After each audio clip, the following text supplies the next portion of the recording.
faisait suite à un documentaire que Jazeera avait fait sur le lobby pro-israélien à Londres, qui avait eu beaucoup d'écho, qui avait amené le départ d'un diplomate israélien, etc. Donc tout le monde savait plus ou moins que ce documentaire était en route. On l'attendait pour début 2018, et puis bon, il n'est pas venu, et a commencé à sortir d'abord dans la presse, plutôt la presse juive américaine, des informations que ce documentaire avait été bloqué. Et à partir de ce moment, il y a eu plusieurs articles dans la presse juive, israélienne, américaine, pardon, disant qu'il y avait eu un accord entre le gouvernement du Qatar et une partie du lobby pro-israélien pour que ce documentaire ne soit pas projeté. Ce blocage, cette censure, on peut l'appeler comme on veut, a évidemment suscité à l'intérieur d'Al Jazeera, chez les gens qui ont fait le documentaire, un certain nombre ils n'étaient pas contents, quoi. Ils ont travaillé 1 an. Il y avait, comme vous savez, un journaliste infiltré qui a passé 5 mois à travailler avec le lobby, etc. Donc, il a commencé à avoir des fuites dans la presse sur qu'est-ce qu'il y avait dans le documentaire. Et puis moi, par un ami qui est un ami occidental qui vit là-bas, qui avait des contacts, j'ai obtenu les 3 heures ces 4 émissions, j'ai obtenu l'accès à ces 4 émissions.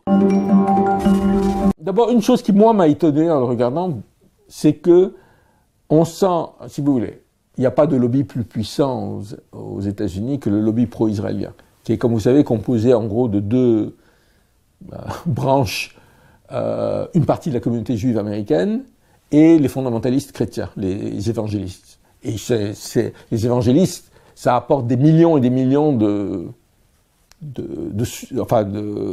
personnes qui appuient ce mouvement.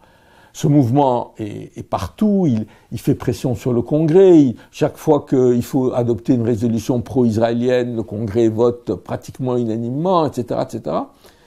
Et en même temps, ce qui frappe dans le documentaire, c'est les déclarations des gens du lobby qui disent qu'ils ont peur parce que les jeunes sont en train de leur échapper. Les jeunes générations américaines, y compris juives d'ailleurs, sont en train de leur échapper. C'est-à-dire que, alors, ils se focalisent, eux, sur BDS, c'est-à-dire le mouvement boycott des investissements sanctions, qui est assez actif sur les campus.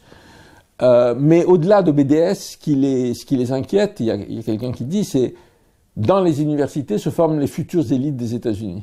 Et aujourd'hui, chez les jeunes, la sympathie est plus grande à l'égard des Palestiniens que des Israéliens. Donc, ça, c'est le contexte dans lequel se développe l'activité du lobby. Maintenant, en même temps, il y a un autre élément aussi qui est important, c'est jusqu'à présent, le soutien à Israël est un soutien bipartisan, c'est-à-dire démocrates comme républicains, tous les deux soutenaient inconditionnellement Israël. Maintenant, c'est en train de changer, c'est-à-dire les républicains de plus en plus soutiennent Israël et les démocrates de moins en moins.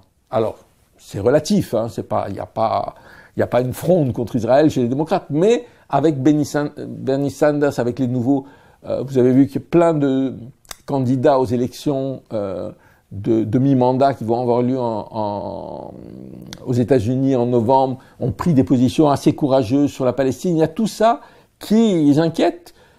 Et comme le lobby soutient de plus en plus Trump et Netanyahou, évidemment, ça pose un problème pour la base du Parti démocrate. Donc, il y a une crainte du lobby que la base démocrate leur échappe et que demain, dans le Parti démocrate, il y ait des gens qui disent « mais pourquoi on soutient inconditionnellement Israël ?» À partir de là, une des choses aussi qui apparaît dans le documentaire, c'est que le lobby n'est pas capable de discuter sur le fond. C'est-à-dire, la politique de Netanyahou est tellement à droite, je pourrais plutôt dire à l'extrême droite, qu'il est difficile de la justifier. Et comme dit un des membres du lobby, si vous voulez discréditer le message, discréditez celui qui porte le message. Et en fait, ce que montre le documentaire, et ça c'est effectivement quelque chose d'important, c'est une entreprise d'espionnage et de pression et de chantage sur les jeunes qui soutiennent la cause palestinienne. On n'essaye pas de discuter sur le fond, de savoir est-ce qu'il faut les colonies, il faut pas les colonies, est-ce qu'il faut 2 États, non, pas du tout. C'est de dire, ces gens qui soutiennent, c'est des terroristes, en fait. Et c'est aussi de les dénoncer nommément. Il y a une chose qui a été créée, qui s'appelle Canary Mission, qui d'ailleurs, dont j'ai vu qu'il y a maintenant une branche en France, qui fait des listes de gens qui considèrent comme dangereux. Avec, pour les entreprises, n'embauchez pas, ne faites pas des employés que vos employés demain soient d'anciens terroristes. Donc, c'est-à-dire, vous vous rendez compte, si vous êtes un étudiant de 22, 23 ans, vous êtes en train de finir vos études, vous avez votre nom là-dessus, vous allez dire, c'est pas, je veux dire, c'est aucune chance de trouver un travail. Donc c'est vraiment une entreprise de chantage. Mais l'autre aspect lié, si vous voulez, à cette entreprise de chantage, c'est qu'elle n'aurait pas été possible sans l'appui direct du gouvernement israélien. Et en ce sens, c'est vraiment explosif. C'est-à-dire qu'on a le gouvernement israélien qui espionne des citoyens américains avec l'aide d'organisations pro-israéliennes. Ça, c'est illégal. Et effectivement, comme dit une des personnes dans le documentaire, si la Russie, si l'Iran, mais quelqu'un dit même si le Canada faisait ça, ça serait je dirais, une bombe. Une bombe, ça donnerait lieu à des auditions au Congrès, à des mises en examen, etc., etc. Donc on comprend d'ailleurs pourquoi le lobby avait tellement peur que le documentaire sorte. C'est aussi une des choses, parce que quand même on peut se dire, franchement, je veux dire, le lobby craint tellement un documentaire, mais parce qu'il y a des choses dans ce documentaire qui sont effectivement des bombes, et notamment le fait qu'un certain nombre de ces organisations, si vous voulez, aux États-Unis, vous avez le droit d'être agent d'une puissance étrangère. Enfin, une organisation a le droit de se présenter comme défendant les intérêts d'un État étranger.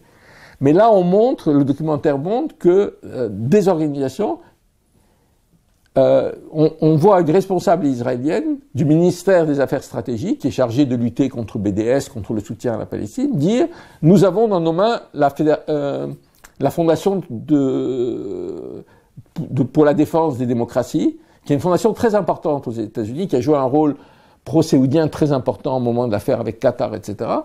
Et ils sont dans nos mains. Ce qui veut dire, c'est une organisation qui est un agent de l'étranger et qui ne s'est pas déclaré comme tel. Donc là aussi, ça pourrait ouvrir la voie à des poursuites, à des auditions devant le Congrès, etc.